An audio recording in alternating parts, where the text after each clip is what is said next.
സംരക്ഷണ കവചം എത്ര ദിവസം അവർ കൊടുക്കാൻ ശ്രമിക്കുകയാണ്? ഒരു കുട്ടിയെ അതിക്രൂരമായി കൊന്നുകളഞ്ഞു. അടിച്ചും ഇടിച്ചും ചവിട്ടിയും വെള്ളം കൊടുക്കാതെയും ക്രൂരമായിട്ട് കൊന്നു. ഇപ്പോൾ ഇവിടെ ഞാനിപ്പോൾ SFIയുടെ പ്രതിനിധിയായിട്ടിരിക്കുന്ന ആൾ പറയുന്ന കാര്യങ്ങൾ ശ്രദ്ധിക്കുകയായിരുന്നു. ഇന്ന് കുട്ടികൾ പറഞ്ഞത്രേ ഇങ്ങനെയൊന്നും ഉണ്ടായിട്ടില്ല. MSFകാരൻ പറഞ്ഞു. ഇത് ആരെയാണ് നിങ്ങൾ ഈ പറഞ്ഞ് കബളിപ്പിക്കാൻ ശ്രമിക്കുന്നത്? ഒരു പോസ്റ്റ്മോർട്ടം റിപ്പോർട്ട്, ഞങ്ങൾ ആ കുട്ടിയുടെ വീട്ടിൽ പോയതാണ്.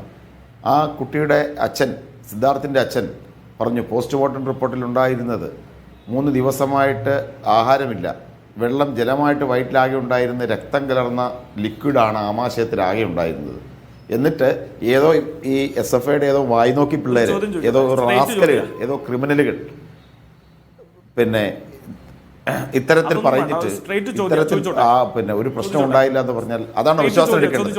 അല്ല, ഒരു ചോദ്യം ചോദിക്കാൻ പറ്റില്ല. ഒരു ചോദ്യം ചോദിക്കാൻ പറ്റില്ല. ഞാൻ സംസാരിച്ചതിന് ശേഷം പറ്റാത്തതുകൊണ്ട് ഞങ്ങൾ പറയും.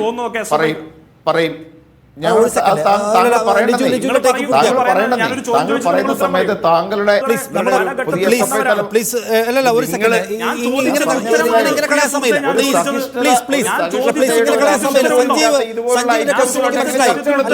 ലിജുവിന്റെ ആദ്യത്തെ പോർഷൻ ലിജു ആ പ്രതികളാക്കപ്പെട്ടവരിൽ SFIക്കാരല്ലാത്തവരുണ്ടല്ലോ എന്നതാണ് സഞ്ജീവിന്റെ ചോദ്യം. അതിൽ കോൺഗ്രസ് കുടുംബ പശ്ചാത്തലമുള്ളവരുണ്ടെന്നാണ് അദ്ദേഹം പറയാൻ ശ്രമിക്കുന്നത്. അതിനുള്ള മറുപടി കൂടി ലിജു പറയും. ലിജു പൂർത്തിയാക്കൂ പ്ലീസ്.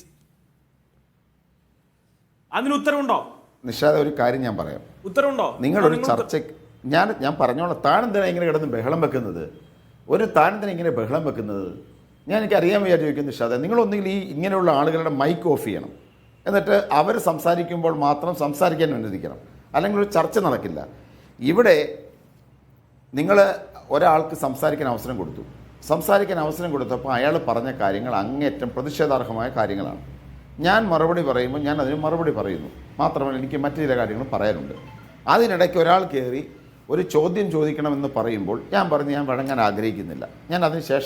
ഞാൻ സംസാരത്തിന് ശേഷം മാത്രം താങ്കൾക്ക് ചോദിക്കാം. അത് കേൾക്കാനുള്ള സഹിഷ്ണുത പോലും ഇല്ല എന്ന് പറഞ്ഞാൽ ഇതാണ് നിലവിലുള്ള SFI റെപ്രസെൻ്റ് ചെയ്യുന്ന ഒരു കൾച്ചർ എന്നാണ് ഞാൻ പറഞ്ഞത്.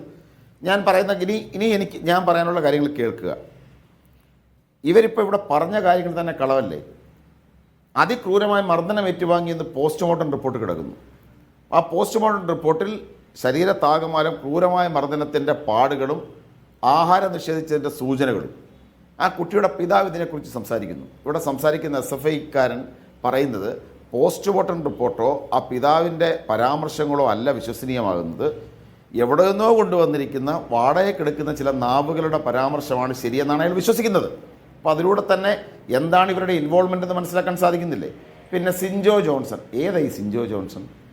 ഏതോ SFIക്കാരനായ ഒരു ഇത്തരം ഒരു ക്രിമിനലിനെ യൂത്ത് കോൺഗ്രസ്സുകാരനാക്കി മുദ്ര കുത്തിയാലും യൂത്ത് കോൺഗ്രസ്സുകാരനാകുമോ? എങ്കിൽ പിന്നെ ഈ സിൻജോ ജോൺസണെതിരെ നിങ്ങളെങ്ങും പ്രതിഷേധിച്ച് കണ്ടില്ലല്ലോ. കഴിഞ്ഞ ദിവസങ്ങളിലൊക്കെ തന്നെ ഈ ക്രൂരമായ കൊലപാതകത്തിനെതിരായിട്ട് കേരളത്തിൻ്റെ സാമൂഹ്യ മനസാക്ഷി പ്രതിഷേധിക്കുന്നിടത്ത് ഒരു സ്ഥലത്ത് പോലും SFIയുടെയോ മാർക്സിസ്റ്റ് പാർട്ടിയുടെയോ ഒരു പ്രതിഷേധം ഞങ്ങൾ കണ്ടില്ലല്ലോ. ഈ സിൻജോ ജോൺസനെ അറസ്റ്റ് ചെയ്യണമെന്ന് ആവശ്യപ്പെട്ടുകൊണ്ട് DYFIയും SFIയും എന്താ നിങ്ങൾ തെരുവിലിറങ്ങാഞ്ഞത്? ഞാൻ കഴിഞ്ഞ ദിവസം ഞങ്ങൾ ആ കുട്ടിയുടെ വീട്ടിൽ ചെന്നപ്പോൾ ആ കുടുംബത്തെ ആക്ഷേപിക്കാനെന്നാണ് ആ പിതാവോട് കരഞ്ഞുകൊണ്ടാണ് ഞങ്ങൾ സംസാരിച്ചുകൊണ്ടിരിക്കുന്നത്. അവരുടെ വീട്ടിലേക്ക് കയറുന്നതിന്റെ മുന്നിൽ അല്ല, ഞാൻ പറഞ്ഞു മനസ്സിലായില്ലേ നിഷാദ്? ഞാൻ പറഞ്ഞു മനസ്സിലായില്ലേ? മിനിമം നിലവാരമുള്ള ആളുകളെ ചർച്ചയ്ക്ക് കൊണ്ടുവന്നില്ലെങ്കിൽ ഞാൻ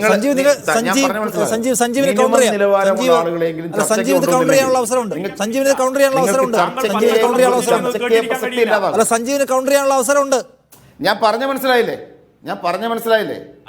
മിനിമം നിലവാരം, മിനിമം സഹിഷ്ണുത പോലും ഇല്ലാത്ത തെമ്മാടിക്കൂട്ടങ്ങളായി ഇവർ മാറിയിരിക്കുന്നു. നിങ്ങൾ ഇടപെടേണ്ടെന്ന് ഞാൻ സംസാരിക്കുന്ന നിങ്ങൾക്ക് കേൾക്കാൻ പോലും സഹിഷ്ണുത ഇല്ലാത്തത്? നിങ്ങൾക്കിഷ്ടമില്ലാത്തൊരു കാര്യം ഞാൻ സംസാരിച്ചുകൊണ്ടിരിക്കുന്നു, എനിക്കിഷ്ടമില്ലാത്ത കാര്യം നിങ്ങൾ സംസാരിച്ചു, ഞങ്ങൾ കേട്ടോണ്ടിരുന്നു. പക്ഷെ ഞാൻ പറയുന്ന കേൾക്കാനുള്ള സഹിഷ്ണുത പോലും പുതിയ തലമുറയിലെ SFIയുടെ നേതാക്കന്മാർക്കില്ല. അതാണ് ഇവിടുത്തെ പ്രശ്നം. ഇവർ ക്യാമ്പസിനും ചെയ്തത് തന്നെ ഇത് തന്നെയാണ് നിഷാദ്. ഇവർക്ക് എതിർ ശബ്ദങ്ങളെ കേൾക്കാൻ സാധിക്കില്ല. മറ്റൊരു രാഷ്ട്രീയ പാർട്ടിയുടെ പ്രവർത്തനം ഇഷ്ടപ്പെടില്ല, മറ്റൊരു ആശയം പറയുന്നത് ഇഷ്ടപ്പെടില്ല. അതാണ് സംഭവിക്കുന്നത്. ഇവിടെ ആ കുട്ടിയുടെ വീട്ടിൽ ചെന്നപ്പോൾ സിദ്ധാർത്ഥിൻ്റെ അച്ഛൻ പറയണം, നിങ്ങൾ ഇറങ്ങി ചെല്ലുമ്പോൾ വാതിക്ക് നോക്കണം, എൻ്റെ മകൻ തല്ലിക്കൊന്നൊരു പാർട്ടി, അവനൊരു SFIയിലും ആയിരുന്നില്ല. ഞാൻ പഠനത്തിൽ മിടുക്കനായിരുന്ന ഒരാളായിരുന്നു, എക്സ്ട്രാ കരിക്കുലർ ആക്ടിവിറ്റീസ് മിടുക്കനായിരുന്ന ഒരാളായിരുന്നു. 1-ാം വർഷത്തിൽ ഇലക്ഷൻ ഈ മത്സരം അത്തരത്തിലുള്ള രാഷ്ട്രീയ മത്സരമല്ല. ആ ക്ലാസ്സിലെ കുട്ടികൾ അവനെ റെപ്രസെൻറ്റേറ്റീവായിട്ട് തിരഞ്ഞെടുത്തു. 2-ാം വർഷം എത്തിക്കഴിയുമ്പോൾ ഇവരെല്ലാം ഹോസ്റ്റലിലേക്ക് വരും. എന്ന് പറഞ്ഞാൽ 1-ാം വർഷത്തിൽ താമസിക്കുന്ന കോളേജിന് അകലെയാണ്. 2-ാം വർഷത്തെ കോളേജിൽ എത്തിക്കഴിഞ്ഞാൽ ഹോസ്റ്റലാണ്. ഹോസ്റ്റൽ ഈ SFIക്കാരുടെ നിയന്ത്രണത്തിലാണ്, ഗുണ്ടായിസമാണ്. അപ്പോൾ വന്നു കയറിയപ്പോൾ തന്നെ പറഞ്ഞു SFI ചേരണം. അപ്പോൾ ഈ കുട്ടി വീട്ടിൽ വന്നിട്ട് പറഞ്ഞ് ഇങ്ങനെ നിർബന്ധിക്കുന്നു, ഞങ്ങളെ മർദ്ദിക്കും, ഭീഷണിയൊക്കെ ഉണ്ട്. അപ്പോൾ അവൻ ചേരാൻ തയ്യാറായില്ല എന്ന് പറഞ്ഞു. എന്നിട്ട് ഈ പിതാവ് പറയുകയാണ്, എൻ്റെ മകനെ അടിച്ചു കൊന്നിട്ട് ഈ SFIക്കാരൻ എൻ്റെ വീടിൻ്റെ വാതിക്കൽ ബോർഡ് വെച്ചിരിക്കുകയാണ്, SFI പ്രവർത്തകനായ സിദ്ധാർത്ഥിനെ കൊന്നതിനെതിരെയുള്ള പ്രതിഷേധം. അപ്പോൾ അയാൾ അദ്ദേഹം പറയുകയാണ്, എന്നെ ഏറ്റവും കൂടുതൽ വേദനിപ്പിക്കുന്നത് എൻ്റെ മകനെ ഇത്ര ഇഞ്ചിഞ്ചായി കൊന്നു കളഞ്ഞ കൊലയാളികൾ തന്നെ അവൻ്റെ പ്രതിത്വം ഏറ്റെടുത്തുകൊണ്ട്, അവൻ്റെ ഉടമസ്ഥാവകാശം ഏറ്റെടുത്തുകൊണ്ട് ബോർഡ് വെച്ചിരിക്കുന്നു. എന്ത് പരാതി പറയുമെന്നാണ് ആ പിതാവ് ചോദിച്ചത്. ഇതാണ് ഇവിടുത്തെ ഒരു പ്രശ്നം. ഇത് ഒരു കൃത്യമായ കൊലപാതകമാണ്. അതിക്രൂരമായി അവനെ മർദ്ദിച്ചു. ഒരു കോളേജിലെ, നമുക്കറിയാം, കോളേജിലെ ഒരു വിദ്യാർത്ഥി പ്രസ്ഥാനത്തിൻ്റെ ഏറ്റവും പ്രധാനപ്പെട്ട നേതാക്കന്മാരാരാ? പ്രസിഡൻറ്റും സെക്രട്ടറിയും. കോളേജ് യൂണിയൻ ജയിച്ചു കഴിഞ്ഞാൽ ആ പ്രസിഡൻറ്റും സെക്രട്ടറിക്കുമല്ലേ ഉത്തരവാദിത്വം? ഇവിടെ അതിക്രൂരമായൊരു കൊലപാതകം നടന്നിരിക്കുന്നു.